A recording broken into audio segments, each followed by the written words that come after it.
Today I want to talk about stimming, but before I do, if you're new here, hi, I'm Ella, and I talk about autism, ADHD and disability here on YouTube and also on TikTok and Instagram. Right, let's talk about stimming. Having been diagnosed as autistic later in life, stimming has always been kind of a sensitive topic for me because learning about my sensory needs and recognising that stimming could benefit me, I didn't know how to stim. I didn't know whether I had stimmed in the past and learned to suppress it, or whether the fact that I didn't stim meant that my autism diagnosis was wrong.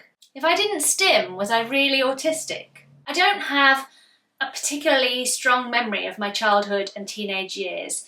This is in part because my childhood was quite traumatic for a number of reasons, one of which was that I recognised from quite a young age that I was different and that I didn't fit in. One memory I do have is of walking to secondary school with some girls that I was friends with, and I was doing a strange motion with my hands that I'd been doing a lot at the time, and these girls made it really clear to me that if I wanted to keep walking with them, I needed to stop being so weird. I also remember that I enjoyed chewing blue tack as a child. And for as long as I can remember, if I've been walking down a street, I've enjoyed reaching my hands out and touching things like a long piece of grass or the texture of the brickwork as I walk past it. I love the smell of store-bought Play-Doh and I really enjoy spinning round and round in circles. I skipped and danced down the aisles when I visited supermarkets with my mum, well past the age where that was socially acceptable. So I can only assume that I was stimming and that at some point along the way I picked up the message that stimming was wrong and I stopped doing it. Or at least I replaced my stims and the replacements were not healthy. So having recently given up smoking, I recognised that a part of my attraction to that was the kind of hand-to-mouth stim. And I've always chewed my fingers, and they can be quite sore. And I have always really enjoyed like the vegetarian version of Haribo chewy sweets and putting as many of them as I can in my mouth and just enjoying the chewy sensation of that. The last couple of years have been a real time of discovery for me. Having made this platform work as an actual job, I've been able to turn my mind away from what is my purpose and to how can I be as healthy as I can be so that I can do my job well and look after my family well. And designing my life to accommodate my neurodivergence has been a big part of that, so naturally my attention turned to stimming. So I've experimented with stimming and I find that if I just let my body do what it naturally wants to do, my hands like to flap, and when I'm stressed my fingers like to wriggle. When I'm happy, I have a clappy, bouncy motion that enhances my joy. Flapping my arms as if I'm about to take flight helps when I'm overloaded, and singing the same line from a song over and over again is incredibly soothing. Initially, experimenting with these stims felt a little bit deliberate and awkward, but over time I found myself doing them unconsciously in situations where they are needed. And what I've learned is that when I allow myself to stim, I cope better, I feel better, and as an added bonus, I feel empowered.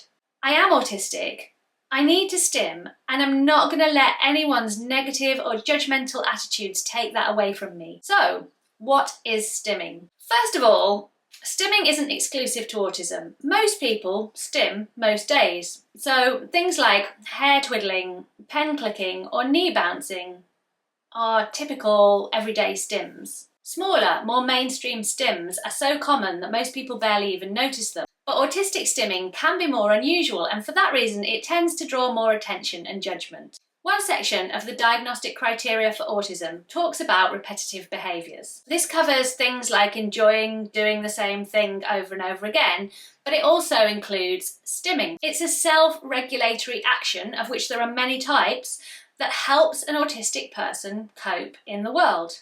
Autistic people stim to calm themselves down when they're overloaded.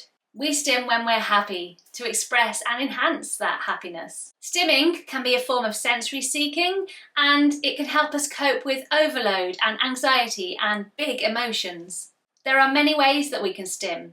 Physical stims like flapping and clapping and rocking and spinning. Visual stims like wiggling our fingers in front of our eyes or blinking rapidly or watching things which are soothing. When my autistic daughter was younger, she spent hours stood in front of the washing machine watching it go round and round. Auditory stims like listening to the same song on repeat.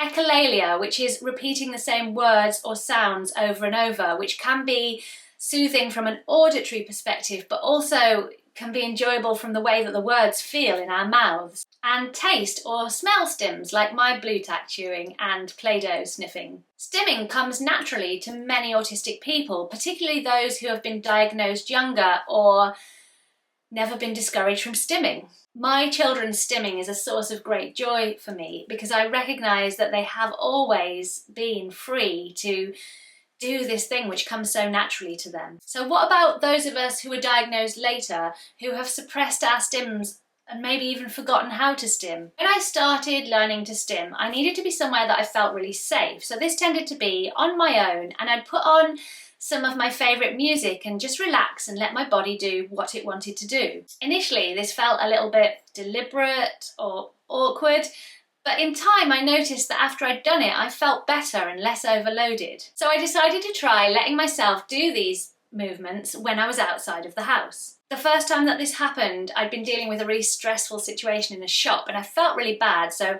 as I left, I found myself flapping. And I determinedly kept my head held high and felt okay with who I was and what I was doing, despite the fact that I could see that some people were staring at me. But I was just doing what I needed to do to avoid a meltdown. I felt brave and strong.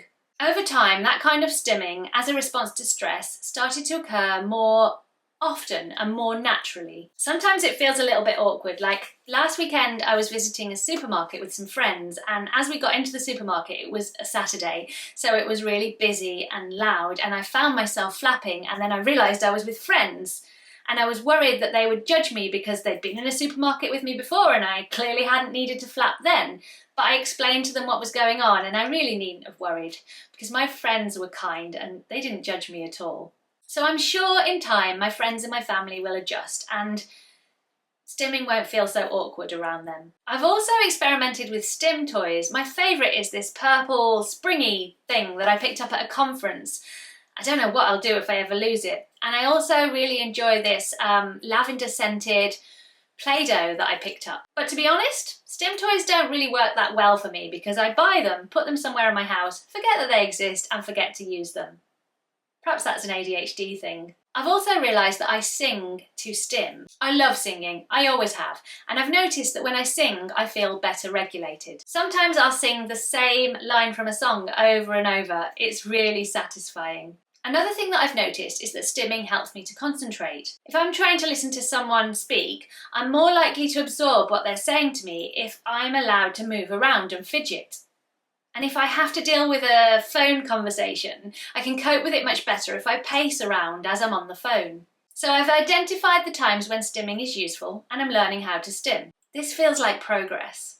I have concluded that learning to stim is an aspect of unmasking that's really helpful. Because as we know, hiding or masking our autism can lead to some really negative consequences. So discovering the different elements of unmasking feels like really great progress towards designing a life that suits my neurology. Finally, I wanted to offer some words for those of you who aren't autistic, those of you who love or support or care for an autistic person. First of all, thanks for being here. And secondly, please don't stop your autistic person from stimming. Sure, if they've got harmful stims, it's okay to redirect them to something more healthy, but in general, please don't stop them or make them feel self-conscious about their stimming, so that they can continue to benefit from this natural way to regulate. I hope you've enjoyed this video. If you did, please click the like button and consider subscribing to my channel.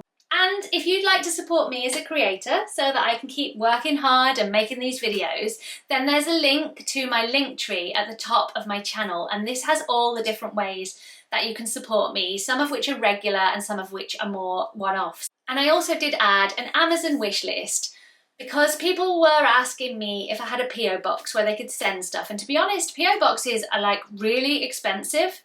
So I put together an Amazon wish list because the support of my audience is making this work sustainable, and that's awesome, so thanks for that. And thanks for watching. Goodbye.